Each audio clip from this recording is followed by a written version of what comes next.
If you're looking for visionary conversations that push the boundaries of everything you thought you knew, welcome to Conversations Beyond the Cutting Edge, where every month, veteran broadcaster, author, and media consultant Sandie invites two leading authorities from distinctly different fields to engage in a deep dialogue focusing on the latest discoveries, information, and insights on some of today's most provocative metaphysical topics. Here's your host, Sandie Sedgbeer. It's been said that the reality we have is the result of the consciousness we hold.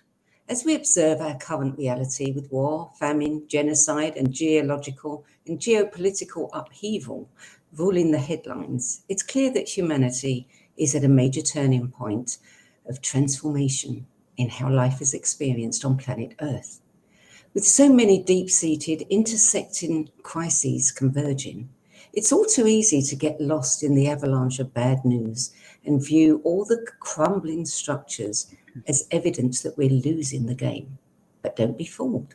For joining me today to share a more positive and far-reaching view of the extraordinary opportunities unfolding in the next few years as we wake up to the radical reality of a whole world view, are two luminaries in their respective fields. Internationally acclaimed astrologer and author Pam Gregory, whose highly popular YouTube channel regularly receives hundreds of thousands of views, and cosmologist, planetary healer, futurist, and award-winning author and co-founder of Whole World View, Jude Currivan, PhD. Jude Currivan, Pam Gregory, welcome. Wonderful to be with you. Wonderful Good to have you both here. And thank you for joining us. Jude, if I can start with you. You have said that we have been living our lives on a worldview that is essentially back to front, and that it's in periods like this when everything is shifting so rapidly that we have the greatest potential to shift to a higher being. Say more about that. Thank you. And again, I'm loving to be with the three of us. Somebody, said that this is the time where, despite everything that is going on, as you say, Sandie, is this opportunity for us to wake up, to remember we're not separate, we're inseparable, and we're inseparable from what is now evidence-based, and we can explore some of this more fully, a living, loving, and evolutionary universe where everything has meaning and purpose.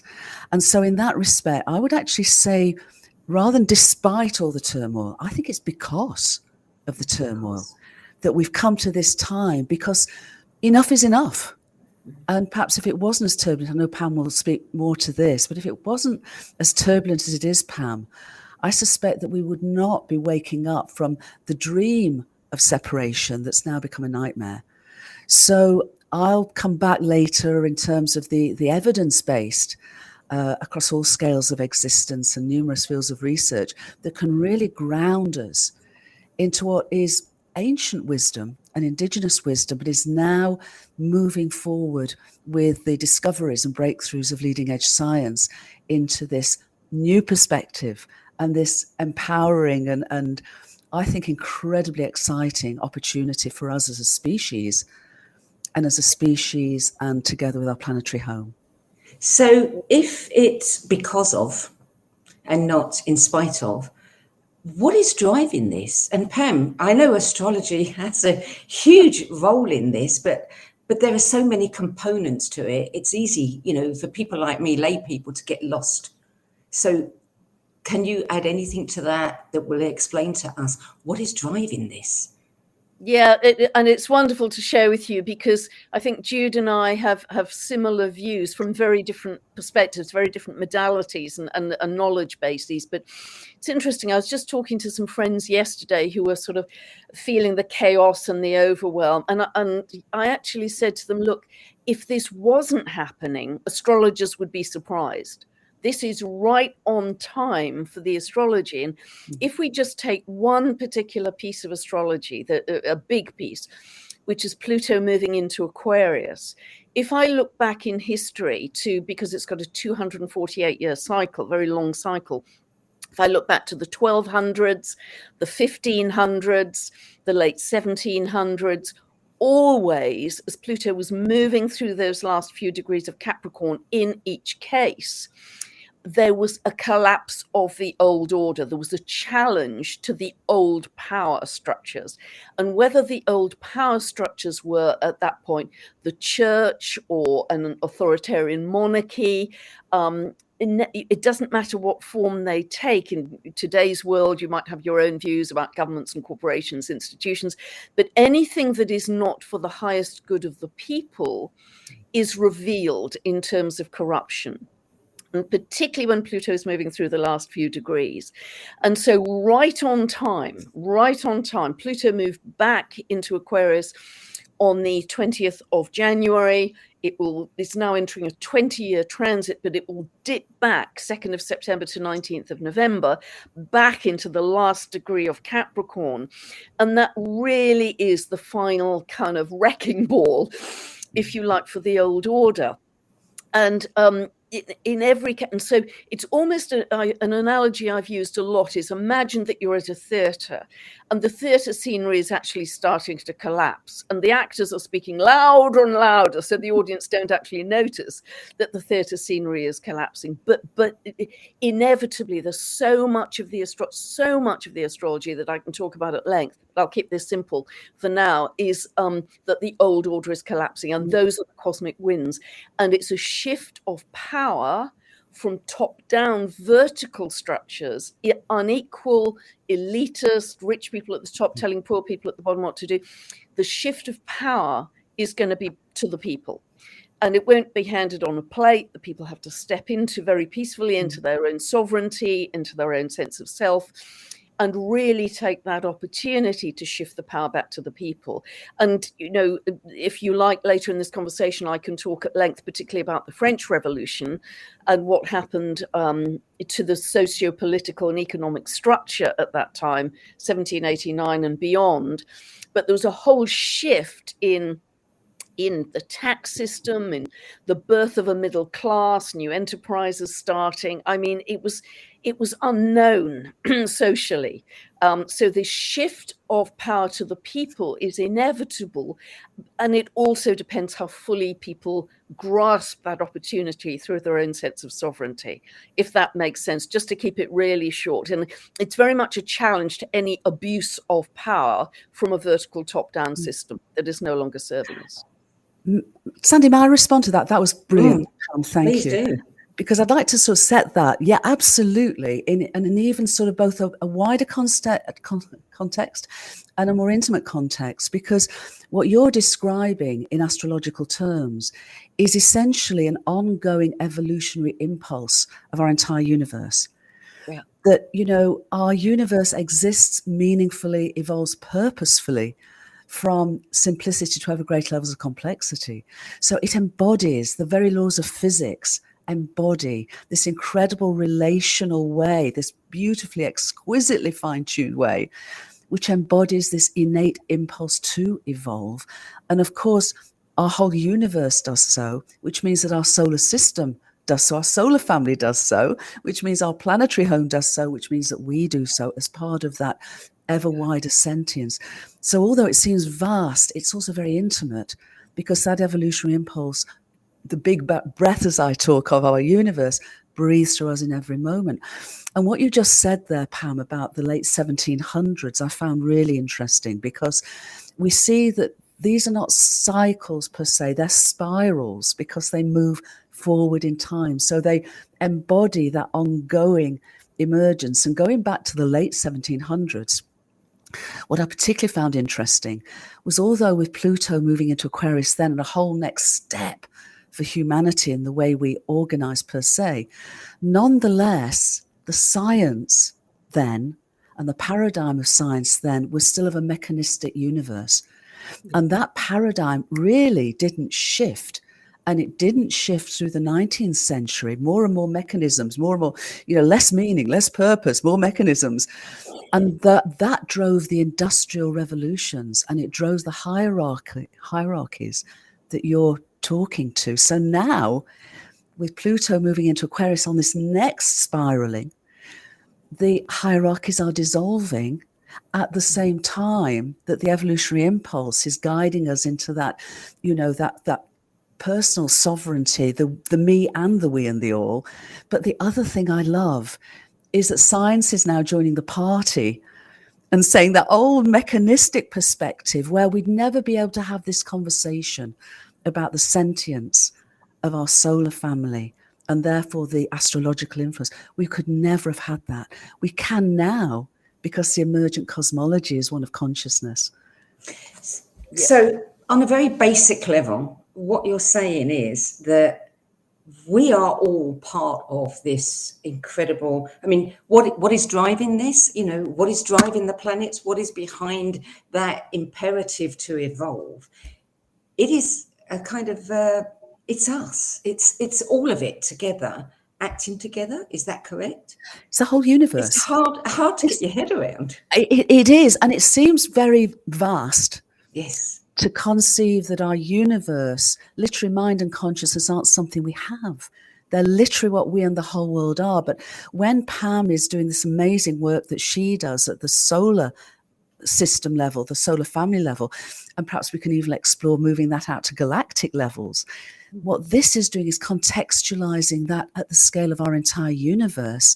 And because our universe didn't begin in chaos, it began as the first moment of an ongoing big breath.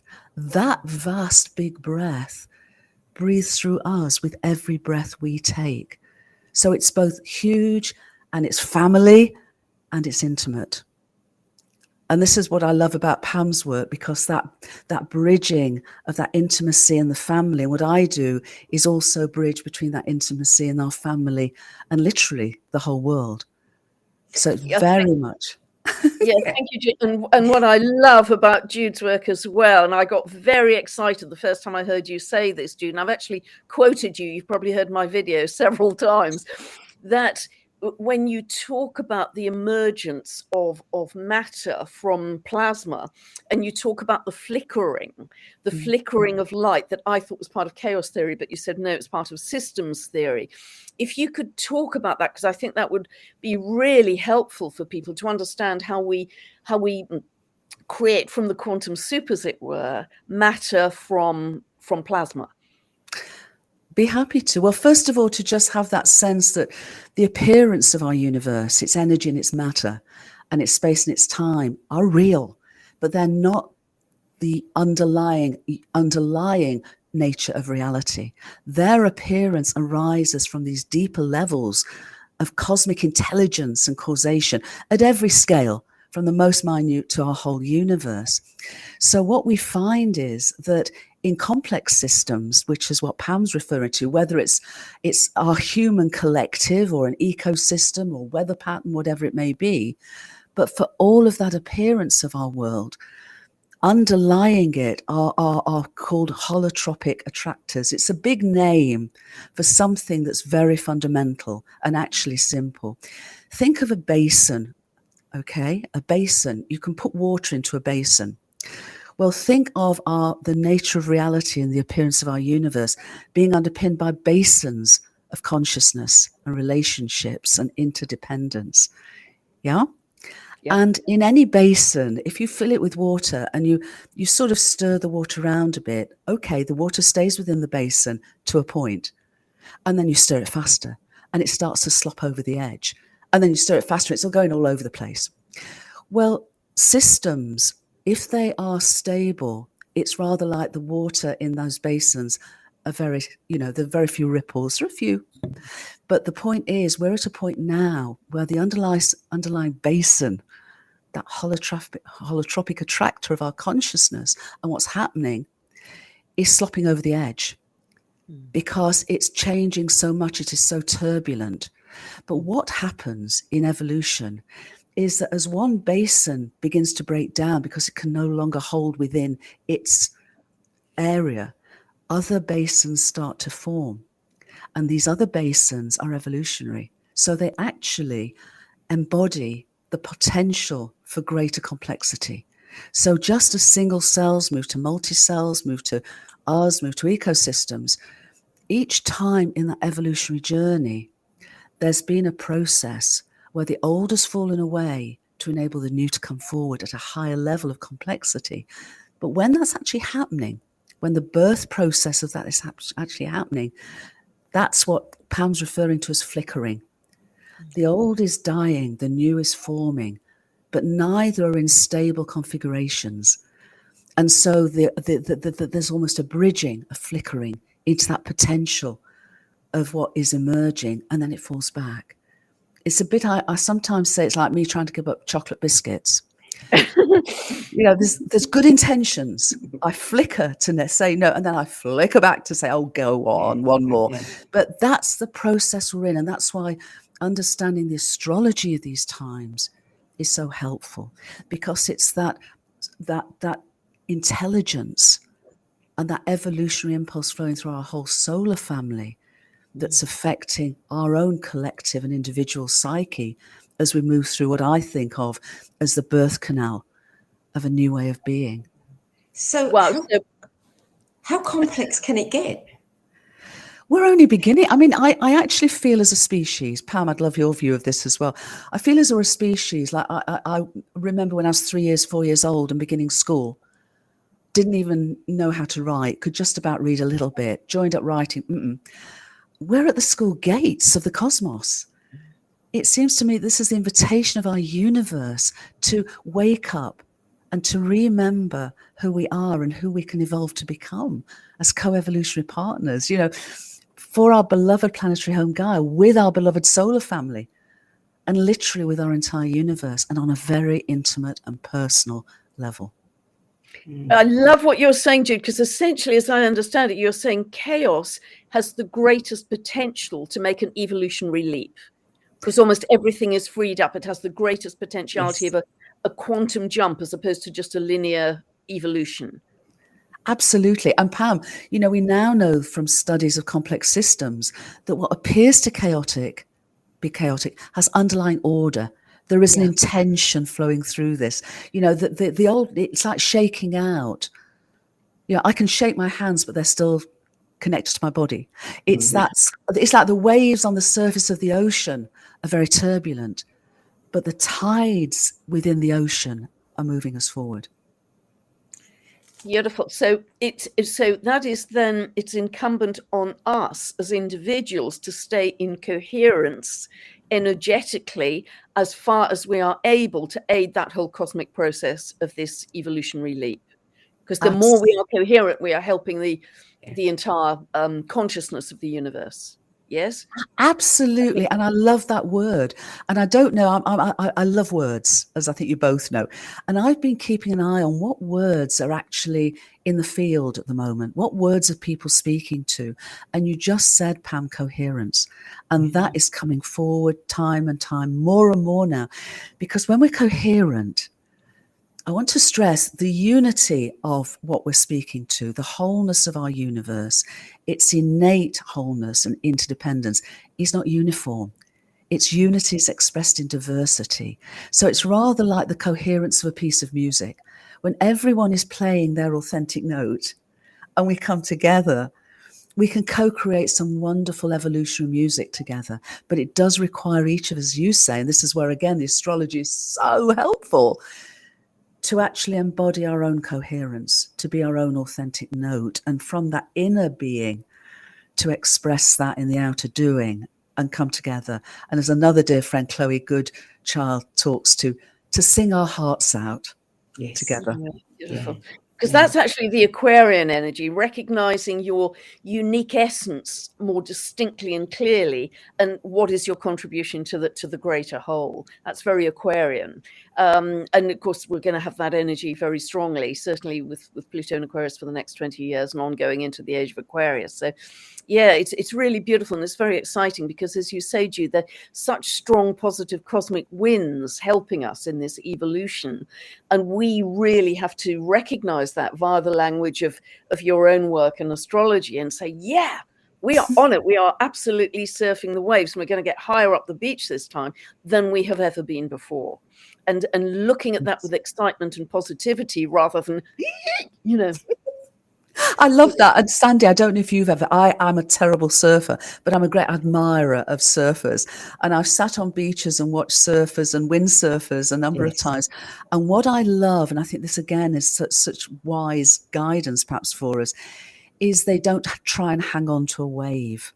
They're very present. They're in the here, they're now, they're flexible, you know, and I think that's such guidance for us. And again, the astrology, I'd love Pam to speak more to this sense of flexibility and this sense of literally attuning and aligning. You know, we talk about going with the flow. I made an email error a while ago, and I meant to say to someone, I wholeheartedly agree, let's go with the flow. And I actually wrote, it was late at night, glow with the flow. So I started talking about glowing with the flow. Yeah. Pam, yes, you know, the astrology, you know, the thing that fascinates me about astrology is it is such a great tool for us to interpret everything. But how did astrology come into being? Wow, well, that is such a big question because, you know, we have understood up until around now that it's about 6,000 years old, and it was born in ancient Mesopotamia, which was the birth of civilization. And that's when we didn't have, obviously, computers or cinemas, and we were observing the stars and telling each other stories about the gods that lived on the different planets. And these stories are the myths that are the bread and butter of my day-to-day work. And Jude is an excellent astrologer too. So, and that has been our understanding. But I don't know if you followed really recently, hot off the press, the work of Robert Edward Grant and his recent visit at Christmas with a team of people to the pyramids of Giza and in the King's Chamber, what he has uncovered. And it's absolutely startling because what he has done, it's really worth kind of blowing my fuses, because what he perceived in the King's Chamber, etched into the walls, were the zodiac signs: Aries, Taurus, Gemini, Cancer, etc. And it is estimated that those pyramids are about 12,000 years old. Not only that, but at a different level, he also saw etched in the stones the processional cycle, which, as you know, Jude, moves backwards. Mm-hmm. You know, we've been in Aries, then Pisces, and then into Aquarius. So the processional cycle of time moves backwards in time, as it were, as our regular zodiac signs, as we know them in our day-to-day life, moves forwards in linear time. So this gets us into very big conversations about time.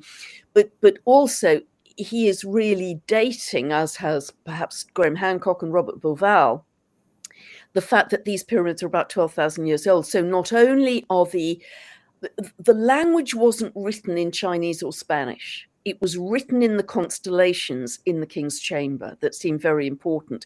Not only that, but if you look at the work of Robert Bauval, who had his best-selling Orion mystery book, it was only when he was flying above the pyramids that he saw the two larger ones and the smaller one offset. And he then realized they were a perfect mirror image of Orion, the belt of Orion. And so that's why the configuration on the ground, he felt, was to mirror the belt of Orion. So not only does the actual building of the pyramids echo the galaxy, the belt of Orion, but the language inside the King's Chamber is also saying this was created by galactic beings. And we then I'm so excited about this. And you know, he then took another step in this interview and said, well, how were these images etched in the stone? Because the stone is extremely hard. And he felt that the stone at some point was liquid.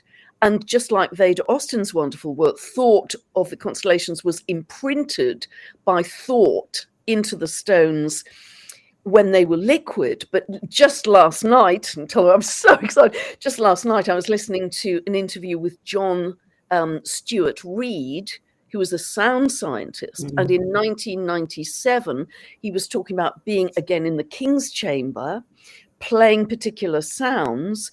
And he had sand, which he'd sprinkled on the sarcophagus. Normally that goes into beautiful symmetrical patterns, you know, cymatics, which we know so well. But he said they were forming into Egyptian hieroglyphic letters, which are not symmetrical. You know, they're not symmetrical at all. So either via sound, which Jude, I know you do beautifully in your book to talk about the creation of the universe from sound originally, and I'd love you to talk more about that, or Robert Edward Grant say with thought imprinted into the stones when the stones were liquid. But either way, you're looking at edifices and therefore the study of astrology, which appears to be at least 2,000 years old and came from the galactics as their language. That story that John Stuart Reid was talking about, I read a book by a guy called, I think, David Elkington, who was there when he was playing. And he said that the image that formed, he said it was the eye of God. And when he took a picture of it and he took it back to his archaeology teacher, she almost fainted, because she said that, you know, now we've got the origins of speech and language, because the way that the sound, the patterns that it makes, became the hieroglyphics. So there's this whole connection here with sound. And we know there's a huge connection with light. And this is the bit that fascinates me. I think it is fascinating. I mean, I didn't know that, Pam. I mean, I know David Elkington and I know John Stuart Reid, but I didn't know that latest perspective on the King's Chamber. I'd love to hear more. I think we're on the beginning of so much as we remember who we really are, and we remember our relationship, that we are part of the vast communities of life throughout our entire universe. You know, we're really at the beginning of this. And I would love to see more and more of this. And it will, I know, Pam, with the astrology over the next couple of years, we'll just get more and more and more of this understanding coming out. So there's this beautiful birthing process of waking up to a unified universe, waking up to a universe that is mindful and conscious, waking up to an evolutionary universe of which we are microcosmic co-creators, waking up to our human heritage and our extraterrestrial heritage. You know, this is such an amazing invitation, it seems to me. Yes. And obviously, you know, when we have contact, when we make contact with our galactic family, we then discover so much more, because, I mean, it seems that others are way ahead of us. You know, we're just trailing behind and unraveling some of the clues that have been left. Absolutely. I mean, you know, when I was doing my master's degree in physics at Oxford University back in the day, and I mean back in the day, you know, I'd already been walking between worlds since I was 4 years old. So I was very, used to having communications and engagements multidimensionally and with extraterrestrial beings. I didn't speak about it there, but in the physics and astrophysics section that you know I was part of, there was hardly any discussion of any forms of life beyond Earth. And I would say that out of 200 physics students, and I think we're 6 women, I suspect that less than 1% had any, feeling that there might be. Fast forward to now, and we now realize from our studies of what's called exosystems that there are more planets in our galaxy than stars. We're finding more and more and more planets capable of nurturing biological organisms. You have to have a planet to have biological organisms. Interstellar dust clouds get us to that point, but you need planetary systems to take on that next level of complexity. So we now know that those interstellar clouds of gas and dust and ice have all the ingredients for more complex systems, more complex emergence, and for biological organisms. But it takes a planet. It takes a village to grow. It takes a planet to basically nurture that level of complexity. But, our planet, our Gaia, is wondrous, beautiful, water planet in a habitable zone of our solar system, the Goldilocks zone. But it looks as though both Mars and Venus were water planets to begin with. But one was too far away from our sun and too small. the other was too close and too hot. But now we're sending probes to the moons of Saturn and of Jupiter and discovering every chance that beneath their icy surfaces there are oceans of water and potential habitable for biology. But I know, Pam, like I, and I like you, Sandie, we define life as the whole of the living universe. We're not just talking about biological life forms here. We're talking about, the whole life, sentience of our universe. But just to say, now, if you were to ask students at Oxford or any other university, do you think there's life? And by that, they would mean probably biological life beyond our Earth. And I would say 99% now would say yes. It's interesting how some of the remote viewers years ago, when all of the remote viewing was going on, were talking about planets like Mars and Venus, and saying that there had been life there before, and people thought they were crazy. I know the feeling. Isn't it nice to get to this point and go, glad you arrived here? Yes, glad we're on the same page here. But isn't, and this brings in, for me, the thought about water, because in my conversations with Veda Austin, it appears that, and I'd love to have your view on this as well, Jude, that some of the water on Earth is 4.5 billion years old from the very far galaxies, and stars are kind of producing water all the time, which eventually comes down to us as rain, and we drink it, we ingest it, it passes through us, and off it goes again and evaporates. And it's the great connector, as Veda says, perhaps not only of all humanity, so forget about race, forget about nationality, it's the great uniter, the great connector, but isn't it also the great connector of all life in the universe, because it holds memory. And so it's got all the ancient knowledge of Atlantis and ancient Lemuria being carried in the water. That knowledge has not been lost. So it's accessible to us via the water droplets around us and through what we drink. We just have to kind of tune into it. So I don't know what your view on that. Absolutely. I'd go even further than that, Pam, but come back to water. Because in 2022, the Nobel Prize for Physics were given to 3 researchers who had been researching what's called non-local wholeness or unity or unified reality of our universe for decades.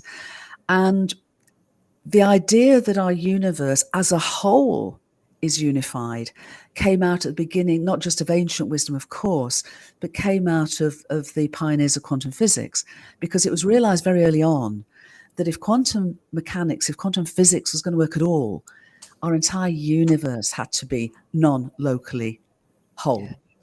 And the fact that the 2022 Nobel Prize was given for this is settled science. We're not anymore, it's not contentious, it's settled science. And we found the evidence for this at all scales of existence. But going back to your point on water, when I was writing the story of Gaia, or the story of Gaia actually wrote me, I was in wonder to realize, or it came really home to me, actually. I'd understood, it came home to me, that the hydrogen in our bodies is as old as the universe. Wow. Everything else that makes us up and Gaia up and our solar family up and is stardust, was born in stars. And as those stars, especially the largest ones, exploded as supernova, they exploded their elemental abundance into the interstellar medium. And over generations of stars, those became interstellar clouds of gas and dust and ice. And I don't know if you have seen it, but there's some beautiful photographs of the James Webb Telescope. And one of them, to Google, is Interstellar Cloud. And you'll see this incredible cloud. It's a brownish cloud, but you can see its complexity. And it has a boundary, rather like a cell membrane, between it and the interstellar medium without such clouds. But it's in those clouds. These are the birthing places for planetary systems. Wow. So about 5.5 billion years ago, a supernova, a nearby supernova, exploded, 200, we think, million light years from us. We weren't there then. we were just possibilities, an interstellar dust cloud. But a supernova exploded and the shock waves were perfect. They weren't too strong, they weren't too weak. What they did is they triggered a collapse of an area of an interstellar cloud that became a central protostar and surrounding planets, possibilities of planets in harmonic orbits. That was our protoplanetary disk of our solar family. But all that water, those vast amounts of ice and huge amounts of what are called prebiotic molecules, in other words, complex molecules that are based on carbon, that come to the edge of biology but don't quite make it because the conditions just don't allow it. They were almost the birthing gifts from that cloud to the planets of our solar family, and especially where we are, because we're so perfectly positioned, those became the birthing gifts, the baptismal gifts for Gaia. So yes, a lot of the water in our bodies, in our oceans, the water, I mean, our hydrogen is as old as our universe. The water, yes, there was an analysis a few years ago to say at least half of the water is older than our sun, older than our solar family. I'm going to have to stop you there because we've gone past time for the break, but this is so fascinating. I don't want to stop. It's a great cliffhanger to take a break on. So we're going to take a short break now. We'll be back with more from Jude Currivan and Pam Gregory in a few moments. Stay tuned. Welcome back. Jude Currivan, Pam Gregory. What a great cliffhanger that was. You know, as you're talking, I've got all these little explosions going on in my head of little pieces of information. And the nice thing about age is, you know, we've gathered a lot of information. When you were talking about water, it reminded me of Jacques Benveniste's work. And I remember watching a documentary in British television about 30 years ago about this and how he discovered that water had memory. And he ended up getting pilloried and thrown out and, you know, dying as a, you know, somebody that was a persona non grata in the academic arena in France. So all of these little pieces that are slowly emerging, it's just, you know, it's like putting a big puzzle together. And what's exciting as well, and I'd love Jude's view on this, and again, this was mentioned in the Robert Edward Grant interview, which I'll send to both of you because it was amazing, is that apparently Professor Brian Cox and that wonderful Japanese professor, Michio Kaku, Michio Kaku, they both feel that the red supergiant star Betelgeuse may actually explode into a supernova as early as this year, which would kind of link with a Jupiter-Uranus conjunction, actually. One possibility from that. What's your view on that, Jude? It's highly likely. I mean, Betelgeuse is a red giant. So whether it would form a supernova, we're not sure. It could well do.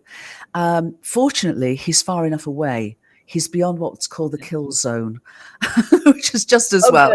So, but he could. But if that happened, he could be as bright in the sky for a short period of time as a full moon.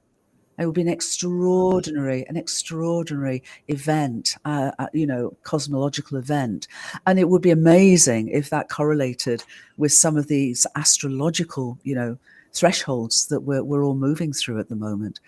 But yeah, just to add to Sandie's point on water, there's so much, you know, there's so much research now going into water and realizing that we've actually known very little. Its structure is extraordinary. Its ability to hold memory, its ability, you know, the very attributes of it. The fact, it sounds simple, but the fact that ice is lighter than liquid water is highly unusual in chemistry. But if it wasn't, it would mean that when there was ice on top of a pond, that it, you know, that the whole pond would be frozen otherwise. But it means that if it is cold, if ice is on top, life, biological life, can still have a home. beneath that surface. I mean, it's quite extraordinary the way it sort of it is also can carry so much, as you say, information, but act as a solvent in so many ways. Yeah, and it explains homeopathy. Yes. But you need the susurration, because the Yes. susurration in homeopathy, again, helps to order the Yes. water and therefore hold the informational content. And what I found really interesting, and again referring to Veda's work, she refers to water as God consciousness. And when she has taken, for instance, a sunflower seed and put a petri dish of water over it for 30 seconds and then frozen to get the crystal, she doesn't get an image of the sunflower seed. She gets a crystal of the entire full blossom. Wow. So the water is reading the optimum potential of that seed. So that isn't just a mirror image response. No. It's a real form of consciousness and intelligence. So is it water, therefore, that is primary in this whole evolutionary impulse? Is God coming from the water? No, I think God's in everything. I think God's everything. That's the point. Our universe literally is utterly mindful and conscious and sentient. But the beauty of it is the wholeness, its wholeness, which is why I wrote a book called The Cosmic Hologram. Just as in a hologram, the wholeness of our universe's sentience is reflected and embodied in every part. So its sentience scales up and it scales down. Water, and I don't say just happens to be, because nothing just happens to be. It's incredibly perfectly enabled to embody that in the ways it does, to nurture planetary sentience, to nurture biological sentience. You know, as far as we know, there is no way in which we could have carbon-based biology without water. So it's hugely important, but it took 9 billion years of evolution to go from that initiating hydrogen through generations of stars to interstellar gas clouds to water. Well, we are blessed to be here, aren't we? Ready for the next evolutionary leap. And again, I think that's very clearly signaled by the astrology in so many ways. I mean, one of the things that there's so many things coming up over the next 3 years that are extraordinary in terms of endings and beginnings that I can talk about. But one thing in particular that sort of catches my attention is Uranus is starting to move next year into Gemini. And it will do fully in spring. I think it's April 2026 for another 7 years in that sign. And Uranus is the galactic, is the outsider, is the foreigner, is the distant one. But it comes to conjunct a very special dwarf planet called Sedna. Sedna is just hovering end of Taurus, beginning of Gemini, and Sedna has an 11,400 year orbit, and it orbits way out to the Oort cloud and back, and it's coming to its closest point to the Earth, which it will do in 2075, and that seems like a long way away, but actually it's a drop in the bucket if you've got an 11,400 year orbit. And Sedna's myth, as I'm sure you both know, is she was kind of taken by her father from this marriage of betrayal, and he took her in a canoe to take her back to the village where she was born, and a big storm blew up. In order to save himself, the father threw Sedna out of the boat, and she clung to the boat with her fingers, and he chopped her fingers off to save himself. So the patriarchy doesn't come too well out of this in terms of service to others, but she drifted down to the deeps and she metamorphized into beautiful sea creatures of whales and dolphins, etc. So it wasn't just a transformation, it was a total metamorphosis.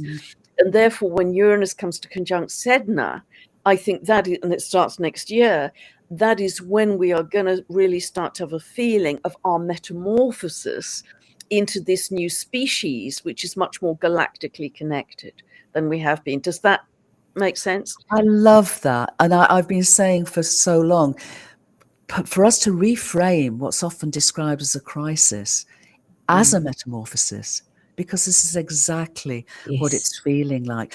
And I also, with that, Pam, Uranus was discovered at this time of revolution and so much.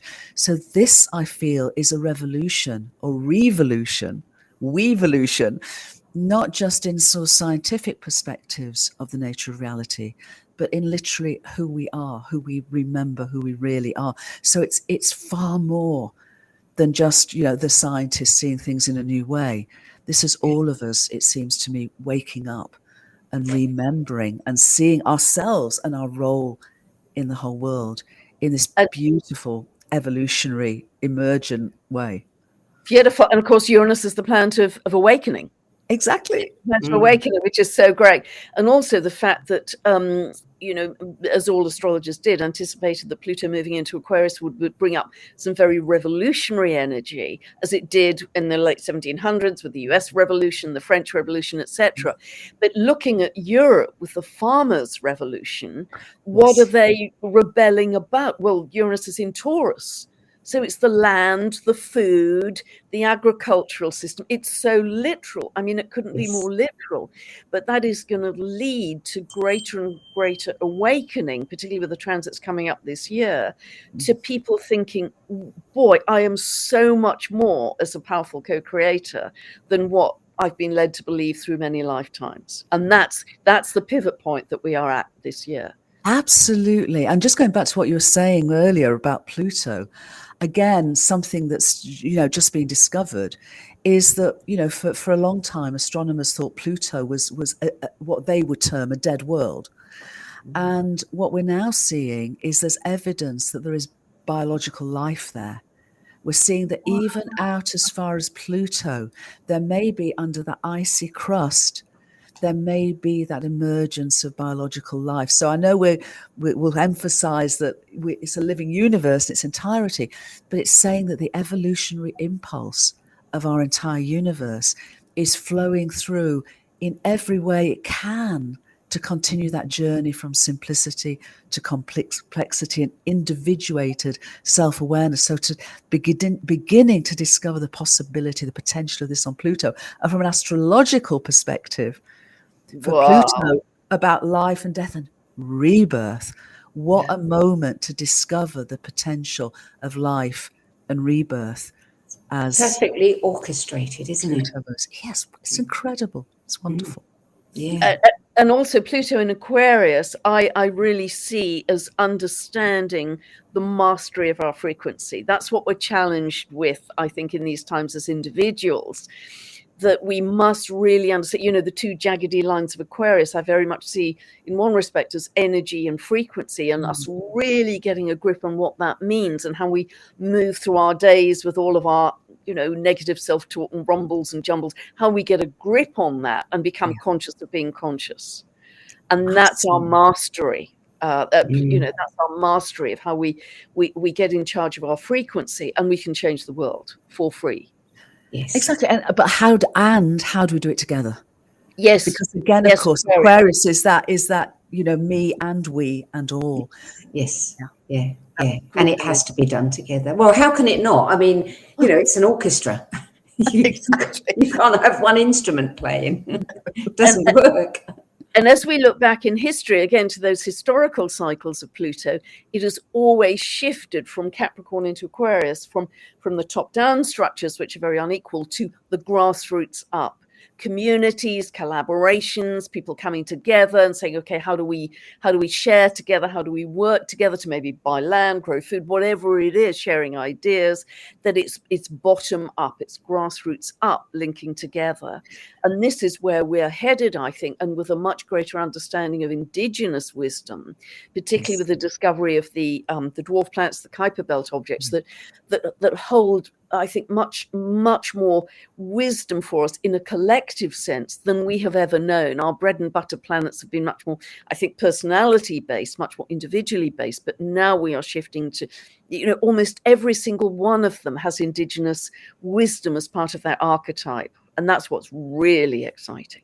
I love that. And also the evolutionary journey of the planetary sentients and archetypes themselves. They're not stationary, they are dynamic in their own evolutionary. So I love this sort of welcoming in to the extended family and a realization that we're all part of this evolutionary emergence. Which is so powerful. I'd love to come back on what you just said, though, Pam, because I'm sensing now, and this is where the hologram comes into play. It's both and. It might have been one way before, but now it seems to me it's like multi levels. It's at every level. The grassroots, the sort of the communities, because it's almost playing out fractally. Well, it is playing out fractally. And also, at the sort of the leadership levels, but realizing that we're moving from the old paradigm of leadership into servant leadership, which again is part of this me and we and all. Learning to learn together in these new ways. I just find it incredibly exciting. I mean, this is really changing our entire view of reality. Has anyone put a time scale on this? I mean, I know time is collapsing too, but can we say it's going to take this number of years, for... If I just sort of from a humble astrological perspective, I mean, it's remarkable over the next 3 years that all of the outer planets, as Jude will know, are moving from heavy earth and water into air and fire. And you have to go back to the late 1700s when that happened before, when you had shifts of planets out of one sign, because they've all got very long orbits. But so the fact that they are happening over the next 3 years is remarkable mathematically, astronomically. But in addition to that, and I haven't been able to find a time in history where also you had some of the dwarf planets changing sign. Manwë has just changed sign into first couple of degrees of Aries. Homer has just shifted from Libra into Scorpio. You've also got Sedna, as I said, end of Taurus, moving into Gemini. She's got an 11,400 year orbit. So I haven't been able to find a time in history where you also had those shifts happening at the same time as our bread and butter traditional planets. And the area that they're moving into is much more, as Jude was saying, multi-dimensional. It's air, and particularly, Uranus moving into Gemini with Sedna. That is just going in all directions of communication and ideas and galactic connection, etc. And I mean, it's very interesting that May, June next year, we have 5 planets at what is called the Aries point, 0 of the cardinals, 5 planets. And so that suggests that's a very big time for important shifts. But then if we go into February 2026, you've got Saturn and Neptune literally kind of holding hands together, going into 0 degrees of Aries, the very first degree of the zodiac, which is what I like to call the creator degree. And from that point, you have 6 out of 7 of the outer planetary pairs. You can pair up any of the outer planets to say, okay, when's the conjunction? And then you go into the waxing, blossoming phase. 6 out of 7 of the planetary pairs are in their waxing phase as we go forwards from February 2026. Now, that is remarkable. You just don't get that kind of maths happening. And if we look back to, you can have some beautiful aspects, 2026 to 2028, between Pluto and Uranus, you've got 5 trines. Again, you have to go back about 300 years to find when that happened before. It was a time of great age of enlightenment, great cultural blossoming. But also you've got Saturn, Neptune, which is making real the dream or grounding the idealism in sextile to Pluto at that time. So, those 2026, 27, 28 are wonderful times of creativity, blossoming, creativity in a way we can't even imagine, that we've never known before. So I think over those years, by the time we get there, we are going to be in such a different place. But this is the pivotal year, I think, 2024, because a lot of the old stuff will break down. We're smashing out the old kitchen cupboards before we can fit the new.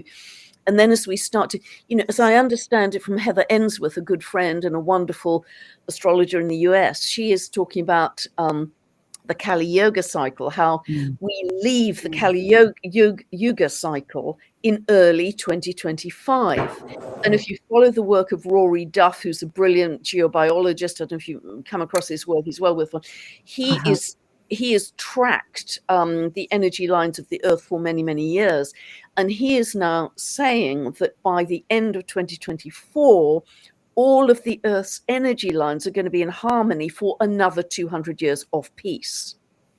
So you've got, a very lively, colourful, dynamic year in 2024. By the end, he is seeing 200 years of peace based on the Earth's energy lines, end of the Kali Yuga cycle, early 2025, and really green shoots of new Earth happening much more obviously, and then some beautiful astrology happening from 26 through 28. And then we're, well into new Earth and golden age and all follows in terms of multidimensionality and our co-creative ability. I love that, and that wholeheartedly resonates with me, and that's my understanding too. And I also want to add, it's our choice. Yes. It's our choice, because we can still cling on to, going back to the surface, we can still cling on to the old paradigm, the illusion of separation, and devolve into fear. But this is such an incredible, wonderful invitation to take a leap into love, and do so together. That's our choice. For so many people are, especially younger parents, are so afraid of what the future holds for their children. But, they shouldn't be anxious. They should be excited. But I can understand why they are anxious, because the appearance is of turbulence and turmoil. Yes. The media itself, the mainstream media, is so all pervasive with that. And so I think it behoves, any and all of us who can serve this amazing, evidence-based, wisdom-founded, love-encouraging way forward, to do so, and to invite and encourage everyone to link up and lift up together. Because this really is, as you say, Pam, I've gone back as far back as I can go, and I've never seen a moment like this. And nor should there be, in a way, if what we're picking up is right. This is an emergent, evolutionary move of our universe. And so when, Sandie, you asked about timing and when, I think Pam's given an amazing response to that. And so, but for me, it's about attuning and aligning with this impulse and being in the here and now and serving it in whatever way we can, and taking the next wise step together. Because as you say, Pam, we have really, it looks amazing, but I mean, can any of us imagine having a conversation today from a point when we were 3 or 4 years old? Well, no. And I love your idea of a revolution of love, Jude. Yes. Yeah. We've got to lock onto love as our docking station and make that our laser focus, I think. Holding hands, joining hearts, and moving forwards together. We absolutely do. So, and if you look at the children being born now, they are genius quality, many of them. They're extraordinarily. Absolutely. I want to, in our next episode, I want to go deeper into the children. But one thing I will share is that Susie Miller, who channels the collective consciousness of the children, has said that the children have been saying, ever since she first started working with them, that we are the technology of love. That's it. Bottom line. Yep. Yeah. Now, it's just amazing to see what is unfolding, and it's a very, very exciting time to be here. No pressure. One thing I want to ask you before we have to close, Pam, is how far forward does the ephemeris go? Oh, well, this one is a century. This is this century, but they will, they'll go on forever. But we are moving beyond, as I'm sure Jude will agree, linear time. Robert Edward Grant's discovery of, every astrologer knows that the precession of the equinoxes goes backwards. But then if you look at techniques in astrology like progressions, they are fractal, or solar arcs. They are an organic unfoldment of time that isn't too tied to linear time. So I think we're going to make so many discoveries about time that just break out of this mold of 3D, you know, Saturn in Pisces is about the dissolution of linear time. And that's why people are having these odd experiences of time slippage and deja vu in a bigger way. So, you know, I don't think we even have the vocabulary for where we're going, because it's going to be so different and so multidimensional. I think that's right. And I'd love to come back on our next session on this and explore it more in the multidimensionality. Yes. As a cosmologist, though, I have to point into a perspective that it's both and, I would say. That, you know, we can talk about our universe beginning 13.8 billion years ago, and with a flow of time till now, and all that we've talked about in terms of astrological changes, because within space-time, there is an arrow of time. Within space-time, one moment follows the next, and there is a pathway of causation. And in our consciousness and in our non-locality, we can connect with other notions of time. What I've discovered, though, in 65 years of exploration, is that none of those violate that universal flow of time within space-time. What they do is they open us up to the multidimensionality of the incredible sentience of our entire universe. On that, we have to leave it, I'm afraid, ladies. I am so sorry to stop this conversation here, because it truly is blowing my mind, but I probably need time to integrate it all. Pam Gregory, Jude Currivan, thank you so much for being with us today. It's been a joy. I've loved it. Thank you. Me too. Thank you, Sandie. Thank you, Pam. Episode 2 of this conversation will continue in 2 weeks' time. And we don't have time to go into all of the details about how we end this show. So we will just say goodbye for now and see you in 2 weeks.